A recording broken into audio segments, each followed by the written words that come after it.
Doctor صاحب یہ آپ نے تقوی خود قرآن نے بتایا لعلکم کہہ کے علت، تو اس طرح بہت سے احکام میں ہمیں نظر آتا ہے کہ وہاں پر علتیں بیان ہوئی ہے، مقصد بیان کیا، کچھ جگہوں پر مقصد کا بیان نہیں ہے۔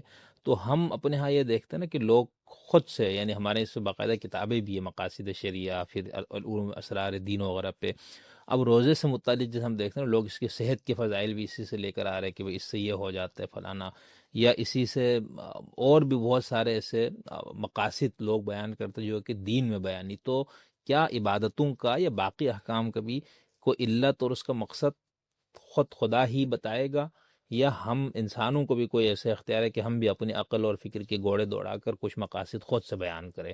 یہ چار شادیوں پہ جیسے میں نے کچھ تفسیروں میں دیکھا کہ مرد چونکہ ایک پہ قانی نہیں رہتا فلانا ڈمکانا، تو بھئی یہ تو اللہ میاں نے تو نہیں بتایا، نہیں تو آپ بتا رہے، اور یہ کیس الٹ بھی ہو سکتا ہے اور ہوتا بھی ہے۔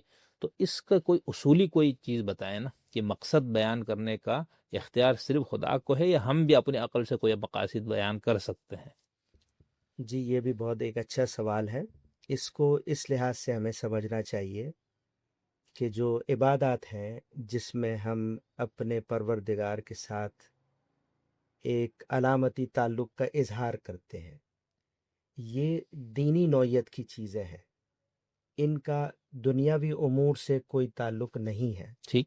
ان کا مقصد یہ ہے کہ ایک بندہ اپنے رب کے ساتھ، جس کو وہ حصی طور پر دیکھ نہیں سکتا بلکہ وہ استدلال سے اس کو سمجھ رہا ہے، مان رہا ہے، اس پہ ایمان رکھتا ہے، غیب میں رہتے ہوئے وہ ایمان لاتا ہے، اب اس پروردگار کے ساتھ وہ سمبولک ایک ریلیشن قائم کرتا ہے، تو اس کے لیے وہ نماز بھی پڑھتا ہے، روزہ بھی رکھتا ہے، زکوٰۃ بھی دیتا ہے، اور دوسری عبادات بھی کرتا ہے۔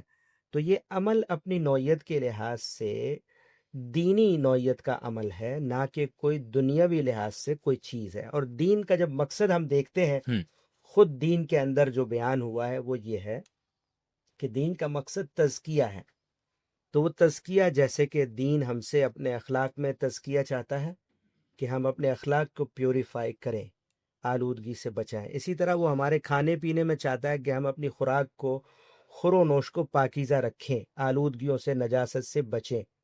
اسی طرح وہ یہ چاہتا ہے کہ ہم اپنے جسم کی، حیوانی وجود کی تطہیر کا اہتمام بھی کریں۔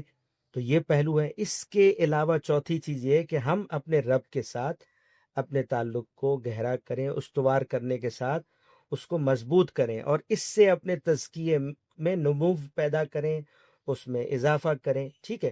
تو تزکیے کی جو ہے منزل، ان کو طے کرنا وہ عبادت کے ذریعے سے، یعنی اللہ کے تقرب سے ہم کرتے ہیں، عبادتوں کے ذریعے سے۔ تو مقصد چونکہ تزکیہ نفس ہے اور تعلق باللہ ہے، تو اس کا دنیاوی معاملات سے کوئی تعلق نہیں ہے۔ اور ویسے پورے دین کا مقصد بھی دنیاوی امور، صحت اور اچھا بزنس، اچھے مالی حالات، یہ ہے ہی نہیں۔ واہ۔ پورے دین کا بھی یہ مقصد نہیں ہے۔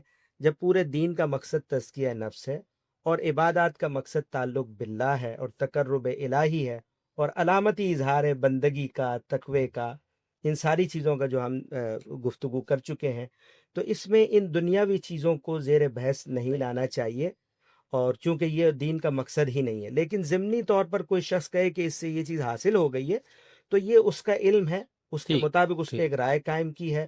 لیکن اللہ نے اس طرح کی کوئی بات نہیں صحیح، کہی کہ دنیا کے کوئی مقصود ہیں جو میں ان عبادتوں سے حاصل کروانے کے لیے تمہیں ان عبادتوں کو میں نے صحیح، لاگو کیا ہے ٹھیک تم پر، ٹھیک، ایسا نہیں۔ بہت اچھا۔